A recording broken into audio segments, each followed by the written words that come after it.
নমস্কাৰ বন্ধু-বান্ধৱীসকল, আজি এটা নতুন টপিক লৈ আপোনালোকৰ মাজলৈ আহিছোঁ। আশা কৰোঁ ভিডিঅ'টো চাই আপোনালোকে ভাল পাব। যদি মোৰ ভিডিঅ'টো চাই ভাল পায় তেন্তে লাইক, কমেণ্ট আৰু শ্বেয়াৰ কৰিব নাপাহৰিব।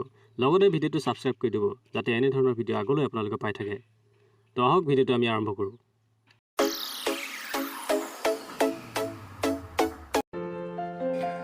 প্ৰথম অসমীয়া বুৰঞ্জীমূলক উপন্যাসখনৰ নাম কি? উত্তৰ ভানুমতী। প্ৰথম অসমীয়া আত্মজীৱনীখনৰ নাম কি? প্ৰথম অসমীয়া আত্মজীৱনীখনৰ নাম কি? উত্তৰ অসমীয়া পুথিৰ তালিকা। প্ৰথম অসমীয়া ছপা কৰা পুথিখনৰ নাম আৰু প্ৰকাশৰ চনটো কি বাৰু? উত্তৰ ধৰ্মপুস্তক, 1813 চনত প্ৰকাশ হৈছিল। স্বাধীন ভাৰতৰ প্ৰথমগৰাকী ৰাষ্ট্ৰপতি কোন আছিল? উত্তৰ ডক্টৰ ৰাজেন্দ্ৰ প্ৰসাদ স্বাধীন ভাৰতৰ প্ৰথমগৰাকী ৰাষ্ট্ৰপতি আছিল। ইতিহাসৰ আন এটা নাম কি? ইতিহাসৰ আন এটা নাম কি? উত্তৰ বুৰঞ্জী। প্ৰথম ৰেকৰ্ডিং কৰা অসমীয়া নাটকখনৰ নাম কি? উত্তৰ ৰুক্মিণী হৰণ।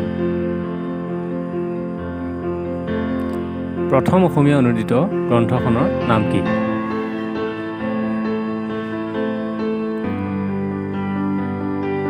উত্তৰ যাত্ৰীকৰ যাত্ৰা। অসমীয়া দিনপঞ্জীৰ প্ৰথম মাহ কোনটো? উত্তৰ বহাগ। বহাগ মাহ অসমীয়া দিনপঞ্জীৰ প্ৰথম মাহ।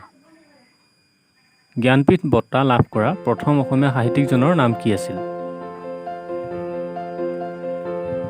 উত্তৰ বীৰেন্দ্ৰ কুমাৰ ভট্টাচাৰ্য।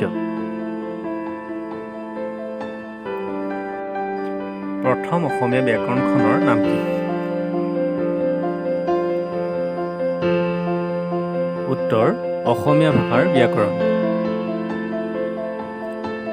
প্ৰথম অসমীয়া কবিতা পুথিখনৰ নাম কি? উত্তৰ প্ৰহ্লাদ চৰিত। প্ৰথম অসমীয়া বুৰঞ্জীমূলক উপন্যাসখনৰ নাম কি? উত্তৰ ভানুমতী। প্ৰথম অসমীয়া দৈনিক বাতৰিখনৰ নাম কি?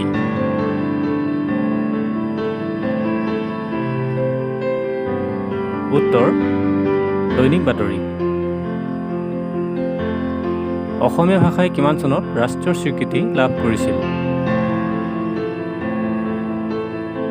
উত্তৰ 1961 চনত স্বীকৃতি লাভ কৰিছিল। অসমীয়া ভাষাৰ উন্নতি সাধিনী সভাৰ প্ৰথম অধিৱেশন ক'ত অনুষ্ঠিত হৈছিল? উত্তৰ কলকাতা, 1888 চনৰ 25 আগষ্টত।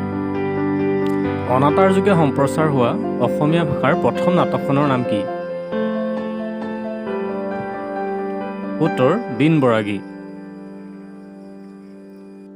ধন্যবাদ। আজিৰ ভিডিঅ'টো ইমানেই আছিলে। পুনৰ এটি নতুন ভিডিঅ'ৰ সৈতে লগ পোৱাৰ প্ৰতিশ্ৰুতিৰে আজিলৈ আহোঁ।